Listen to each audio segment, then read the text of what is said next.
สวัสดีทุกคนสวัสดีบรรยากาศอึมครึมหมดสิซะโอ้ยได้มาเล่นน้ำไม่ใช่เหี้ยวสิซะเอาตู้มีแหละทุกคนที่ว่าเป็นแฟนกันหนาตู้มีเพิ่นก็เลยอยากมาเล่นน้ำผู้สาวจากคนเฮ็ดผู้ชายทุกคนอยู่แต่ป่ามักถั่วป่าตัวนี่แต่ผู้บ่าวบ่มาน้ำทุกคนเลยแต่ผู้บ่าวมาน้ำในเวรเลยเฮ็ดไปใช้นั่นวายเก็บเพื่อผู้บ่าวเนี่ยเด้อโอ้ยผู้บ่าวเด้อทาง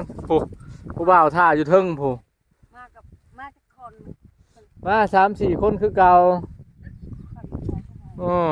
เขายังบ่มาโอ้ยจะให้แม่ใหญ่เหี้ยวเพิ่นเก็บเผื่อได้ทุกคนเลยเป็นบักถั่วธรรมชาติบ้านเฮาเนี่ยนะงามอีหลีเด้โอ้คักอีหลีเลยนี่โอ้คักๆเรื่องในเรื่องอาบน้ำเลยโอ้มาอาบน้ำหัวผู้บ่าวสิมาแล้วอาบน้ำทาเลยอุ้ยขากปลาทุกคนไปเบิ่งน้ำกันว่าสิเป็นได้มื้อนี่พ่อใหญ่เพิ่นมาสิเป็นได้สิเว้ากันได้ลมกันจังไดหนาวก็หนาวมาฮอดในบัดนี้มันจะห่วงเลยเนาะโอ้โหบ่อย่างเหี้ยวโอ้ยใช้เบิ่งก่อนไปเบิ่งรอก่อนทุกคนเลยโธ่ฮักอะไรอันนี้นะโอ้แบบบ่ได้ใส่พุ่นใส่ปุ๋ยยังน้อยเนาะปลูกทิ่มไว้โลดตามธรรมชาติอันนี้ทุกคนเลยโอ้เขาเอิ้นมักถั่วยังอันนี้นะมักถั่วปีนะนี่แล้วหนาวแห้งแล้วตู้มีแล้วอดบ่ได้เราอดบ่ได้ยายเราอยากมาหาเจ้าเราว่าพ่อเอ้ยเราว่าพาอันพ่อใหญ่ไปหาอัน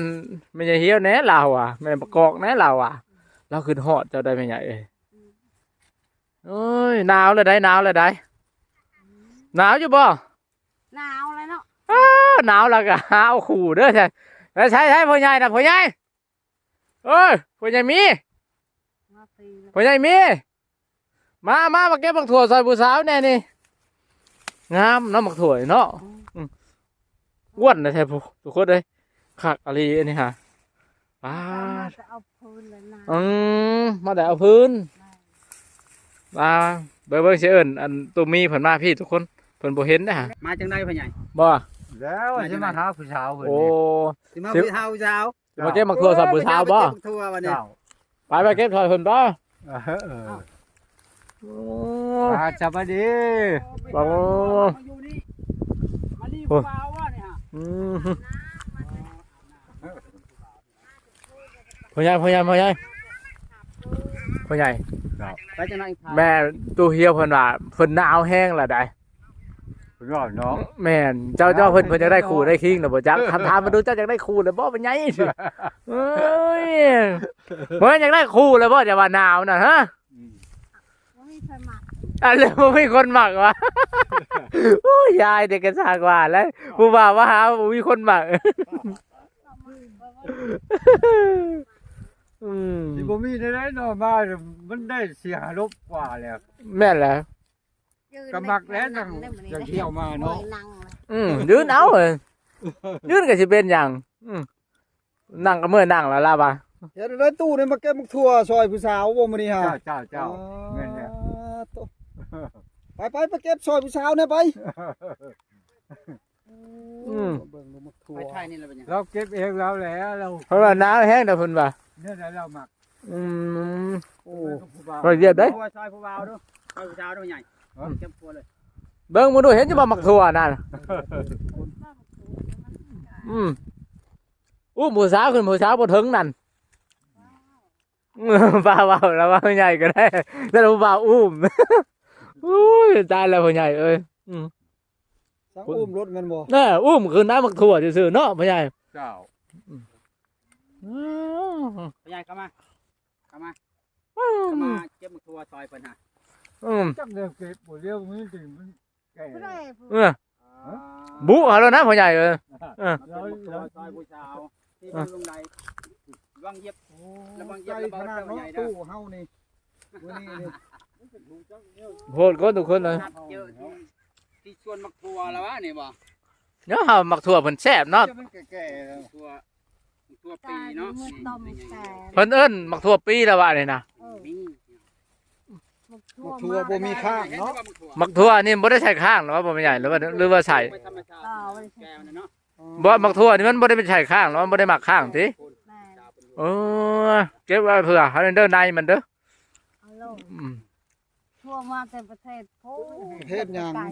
มาแต่ประเทศใด อันนั้นผลประเทศยังแล้ว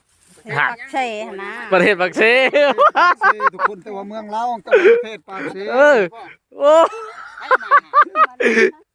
ทุกคนทุกคน ให้มาขอลูกทัวนะ ประเทศปากเซไม่ใหญ่ว่ะเอามักทั่วนี่แนวพันธุ์มาแต่ประเทศปากเซทุกคนเคยเห็นบ่ ปัญญาแต่งตัวลาวบ่เนี่ย ประเทศปากเซ ลาวอ่ะ อืม ที่สิถึงกับผ้าใบให้ใส่ก่อนหนาวแหละ บ้านเฮาเป็นไงมาเห็นผู้สาวอยู่ในกลางป่ากลางป่าอันสวนมักถั่วนี่เป็นไง มาเก็บบังถั่วซอยผู้สาวนี่ อื นะ โอ้ ม มาเก็บมักทั่วซอยผู้สาว คิดฮ้อนแห้งบ่จังมามา เป็น เด้อ น้ำมันแห้งแล้วจังว่าเนี่ย คิดฮ้อนแห้ง หนาไม่ได้อาบ อืมหันผู้สาวว่าผู้สาวบ่มีสบู่อาบน้ำก็ได้ อืมเท่านั้นละซื้อมาให้เพิ่นเด้อ เจ้าเจ้า อ๋อ ชื่อเลยบ่เฮ็ดน่ะมาจากเครือกับปานน่ะเนาะ เอาแล้วผู้สาวอยากได้กาแฟอยากได้แป้งว่าดิทุกคนเลยเออ ยังจะใจฮะ แต่งเด็กอันกำมาที่จักบ่ แต่งเด็กกามา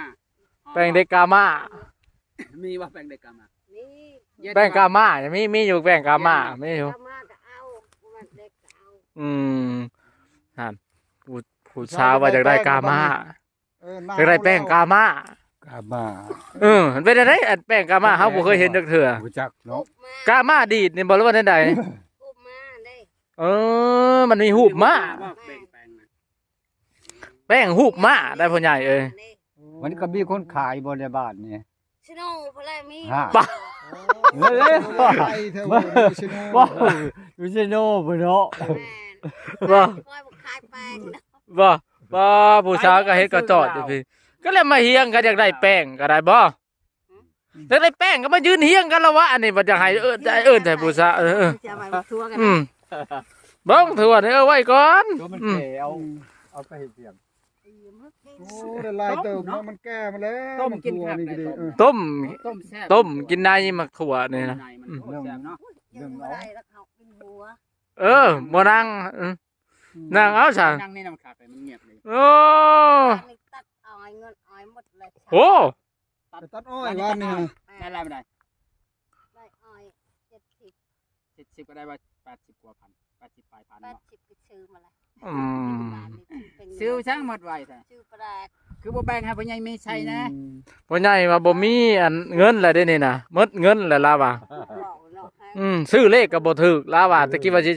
ซื้อเลขวางสิเอา400ล้านมาแต่ง แต่งเมีย อืม ว่าสิมาแต่งเมียแม่นบ่ แม่น ซื้อเพิ่นบ่ถูกซ้ำเนาะก็เบิดแล้วบัดนี้ เจ้า เป็นไรนอนหนาวอยู่บ่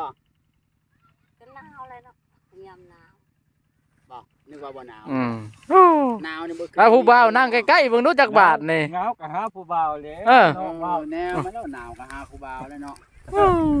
หนาวก็หาครูบาว คอย แล้ว ฟังสะพายสะพานป้าเนาะ เป็นอะไรครับบ่ กับผู้สาวอยู่ไกลแต่ไม่เห็นว่าไก่เห็นหน้าเนาะ อืม ไอ้หยัง ว่ายังจะพาดไหลกับเจ้าหันเนาะ แม่น ไผยังผ่าน ไม่จักเลยเนาะโอ้ เอาสัมภาษณ์ แม่น สัมภาษณ์ตู้พาย แม่น ผ่านสัมภาษณ์แล้วเรื่องไทยเจ้า อยู่กับผู้สาวผู้ชาย เอาเร็ว ผู้ชายยัง สาวใด ผู้ชาย แต่โดนแล้วบ่ ตุ้ยๆอุ่น เออ ๆ แม่ นะ ละแต่โดน โอ้ แต่โดน จะ แล้ว เปิดให้คอยเบิ่งมือ ป้าโถ แต่โดนแล้วนะเนาะ อืม คนอ้วนๆนะได้ อืม ยาวๆได้ แม่นแล้ว เพิ่นอยู่ใกล้กันบ่ บ้ายางตำลังผู้สาว โอ้ ย่างตำลังตำต้อยหั่นบ่ โอ้ แล้วก็นั่งก็ใกล้กันนะ เอาแล้ว นี่นั่งในนี่ เออ ใกล้จีบกันอะไรได้ โอ้ ได้เกตกัน โอ้ คอยเบิ่งก็จะเปิดให้เบิ่งมาในมด ป้าโถบ่ไม่ยาก เบิ่งของไผ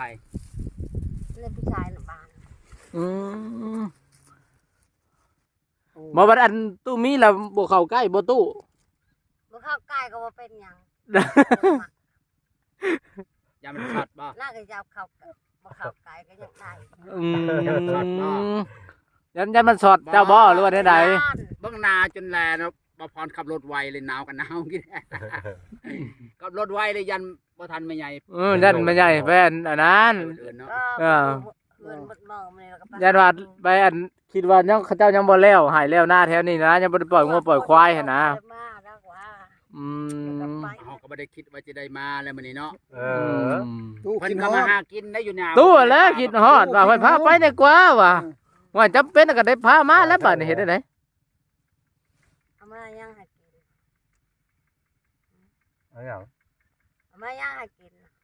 ได้หยังอันแนวมาให้เรากินแล้วว่าเจ้าถาม ผมบ่ เจ้า ได้ได้หยังนั่นหรอกคงบ่ได้ว่าหนึงเด้ว่า สิได้มา มึงได้มาตะกี้ อืม เลยผู้ที่เพิ่นมาสู่อยู่ มา เอื้อน โช น้อ ว์ ง อยู่นาปล่อยไปได้เราก็มาเลย นะ เราบ่ได้ฮู้ว่าจะได้มานี่ได้ เออ บ่กล้วยชกมันแล้วบ่ แน่ เชฟติดใจมากล้วยเลยบ้านนี้เออ เพิ่นยังบ่ได้หยังของผากมาเลยดอก มะกล้วยยังไม่ได้ตัดทำไปทำมะกล้วย เออ ยังบ่ได้ตัด ผู้บ่าวผัดบ่ได้ยินคักทุกคนเลย เออ